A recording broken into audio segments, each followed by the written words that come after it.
আমাদের মধ্যে যে ব্যক্তি নিজেকে পরিশুদ্ধ করতে পারলো, যার আত্মশুদ্ধি হয়ে গেল, এই ব্যক্তি শেষ হাসি হেসে ফেললো, জান্নাতি হয়ে গেল, সাকসেস হয়ে গেল।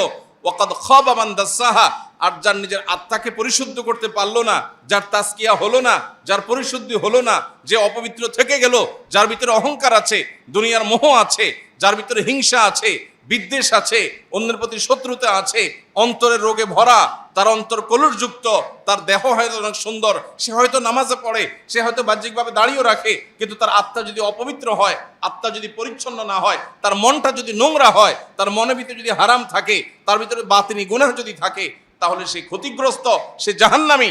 এই কথা বলার জন্য আল্লাহ 11 বার টানা বিরতিহীন শপথ করেছে। দুর্ভাগ্যজনক বাস্তবতা হলো, 5 ওয়াক্ত নামাজ পড়ার ফরজ আমরা জানি, পর্দা করা ফরজ সেটা আমরা জানি, রমজান মাসে সিয়াম পালন করা ফরজ সেটাও আমরা জানি, যাকাত আদায় করা ফরজ সেটাও আমরা জানি, এরকম আরো বহু ফরজের কথা আমরা জানি। কিন্তু যেই ফরজের কথা আমরা বেশিরভাগ মানুষ জানি না বা আমাদের ধারণা নাই, সেটা হলো আত্মশুদ্ধি করা, এটাও ফরজ। নিজেকে পরিশুদ্ধ করা, যেটাকে কোরআনের ভাষায় বলা হয় তাজকিয়া। কোরআনের ভাষায় কি বলা হয়? তাজকিয়া। আর আমরা আমাদের বাংলায় নিজের ভাষায় সেটাকে বলতে পারি আত্মশুদ্ধি, নিজেকে সংশোধন করা, নিজের ইসলাহ করা, নিজেকে পরিশুদ্ধ করা। আমরা যখন দুনিয়াতে এসেছি, মাতৃগর্ভ থেকে যখন পৃথিবীর আলো আমরা দেখেছি, আমাদেরকে আল্লাহ যে অন্তর দিয়ে পৃথিবীতে প্রেরণ করেছেন, তখন আমাদের অন্তর ছিল সকল প্রকার কলুষতা থেকে মুক্ত। আমরা যখন মাতৃগর্ভ থেকে দুনিয়ার আলোতে এসেছি, তখন আমাদের কেউ আমাদের অন্তরে কোনো অহংকার লালন করতাম না। কি বলেন, কোনো দুধের শিশু কি অহংকারী হয়? কোনো দুধের শিশু কি কারোর সাথে অহংকার করে? কারোর প্রতি শত্রুতা করে? নাই। তার মানে আমরা যখন দুনিয়াতে এসেছি, আল্লাহ তাআলা আমাদেরকে যে অন্তরটা আমাদের বডিতে দিয়ে দিয়েছেন, সে অন্তরটা ছিল ফ্রেশ, কালিমা মুক্ত, কলুষ মুক্ত। সে অন্তরে কোনো ত্রুটি ছিল না, কোনো দাগ ছিল না, একেবারে ফ্রেশ। সে অন্তরে কোনো হিংসা, বিদ্বেষ, দুনিয়ার মোহ। একটা দুধের শিশুর কি দুনিয়ার মোহ থাকে? তার বাবার থাকতে পারে, তার মায়ের থাকতে পারে, তার মধ্যে দুনিয়ার মোহ। সে মায়ের বুক থেকে একটু দুধ আহরণ করতে পারলে সে খুশি, তার আর চাহিদা নেই। তো একজন মানুষের অন্তরে যত রকমের অশুদ্ধ, ভুল বা খারাপ চিন্তা আসতে পারে, এর সবগুলো থেকে পরিচ্ছন্ন, পবিত্র থাকে একটা কোমলমতি শিশুর অন্তর। তো আল্লাহ রাব্বুল আলামিন যখন আমাদেরকে দুনিয়াতে পাঠিয়েছেন, তখন আমরা ফ্রেশ, পরিচ্ছন্ন অন্তর নিয়ে এসেছি। এরপর আমরা যখন আস্তে আস্তে বড় হয়েছি, আমাদের পরিবেশ, প্রতিবেশ, আমাদের আশপাশ, আমাদের গণ্ডি, আমাদের চৌহদ্দি এবং আমাদের এনভায়রনমেন্ট, আমাদের সহচর, আমরা যাদের সাথে উঠা বসা করছি, যে জায়গায় যাচ্ছি, এই সব কিছু থেকে আমাদের অন্তর ধীরে ধীরে ধীরে ধীরে নানান কলুষ এবং কালিমা ধারণ করতে করতে করতে এমন একটা পর্যায়ে চলে গেছে যে এই অন্তরটা এখন এতটা রোগাক্রান্ত, এতটা ময়লাযুক্ত, এতটা কালিমাযুক্ত, যে অন্তর দিয়ে এখন ভালো আর মন্দ পরখ করা আমাদের জন্য কঠিন হয়ে যাচ্ছে। আর সেই কারণে এই অন্তরটাকে পরিচ্ছন্ন করা, ক্লিন করা, এটাকে পবিত্র করা, এটার যেই কালিমাগুলো লেগে গেছে সেগুলো থেকে এটাকে ধুয়ে মুছে সাফ করা, এটা আমাদের জন্য একটা ফরজ, একটা অপরিহার্য কর্তব্য। কোরআনে আল্লাহ তাআলা যেটা আমাদেরকে বারবার করবার নির্দেশ করেছে। আল্লাহ রাব্বুল আলামিন আমাদের নবী করিম সাল্লাল্লাহু আলাইহি সাল্লামকে যে পাঠিয়েছেন, মৌলিকভাবে তার প্রধানত 3টি কাজের কথা আল্লাহ কোরআনে উল্লেখ করেছেন। ইব্রাহিম আলাইহিস সালাম, যিনি আমাদের স্বপ্নদ্রষ্টা ছিলেন, যিনি মুসলিম হিসাবে আমাদের নামকরণ করেছেন, যিনি আমাদের আদর্শিক পিতা, যিনি আমাদের নবী মুহাম্মদ সাল্লাল্লাহু আলাইহি সাল্লামের বংশানুক্রমিক পিতা, যিনি ইহুদিদেরও বংশানুক্রমিক পিতা, যাকে বলা হয় আবুল আম্বিয়া।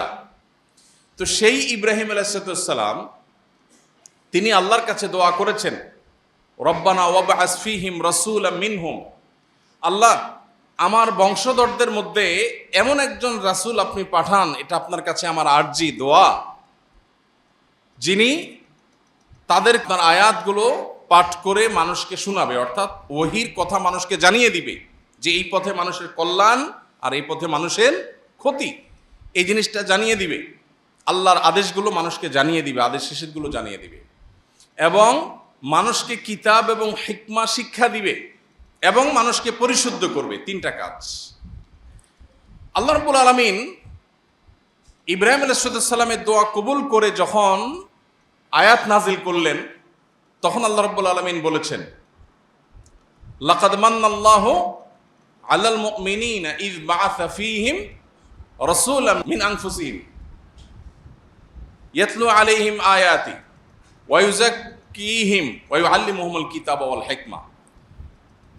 এখানে ইব্রাহিম আলাইহিস সালাম যখন দোয়া করেছেন, তখন তিনি বলেছেন, আল্লাহ আমার বংশধরদের মধ্যে এমন রাসূল প্রেরণ করেন যে রাসূল আপনার আয়াত মানুষকে পাঠ করে শোনাবে, যে রাসূল মানুষকে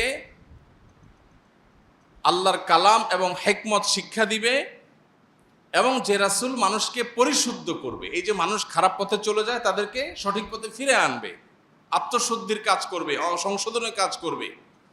এখানে ইব্রাহিম আলাইহিস সালাম সিরিয়াল করতে গিয়ে 1 নম্বরে এনেছেন আল্লাহর আয়াত তেলাওয়াত করা, 2 নম্বরে এনেছেন মানুষকে কোরআন এবং সুন্নাহ বা হিকমার তালিম দেওয়া, আর 3 নম্বরে এনেছেন তাজকিয়া বা পরিশুদ্ধ করা মানুষকে। আল্লাহ তাআলা যখন ইব্রাহিম আলাইহিস সালামের দোয়া কবুল করে আয়াত নাজিল করেছেন, তখন আল্লাহ বলেছেন যে ঈমানদারদের প্রতি আল্লাহ তাআলা অনুগ্রহ করেছেন, এবং অনুগ্রহ করে আল্লাহ তাআলা ইব্রাহিম আলাইহিস সালামের দোয়া কবুল করে একজন রাসূল প্রেরণ ঠিকই করেছেন। তিনি হলেন মুহাম্মদ সাল্লাল্লাহু আলাইহি সাল্লাম, এবং তার ডিউটি কি? ইব্রাহিম আলাইহিস সালাম যে 3টা বলেছেন, আল্লাহও সেই 3টাই বলেছেন, অর্থাৎ ইব্রাহিম আলাইহিস সালাম সঠিক অ্যাড্রেস করেছেন। নবীর ডিউটি 3টা, এই 3টা ডিউটির মধ্যে সিরিয়াল ইব্রাহিম আলাইহিস সালাম তাজকিয়াকে 3 নম্বরে রেখেছেন।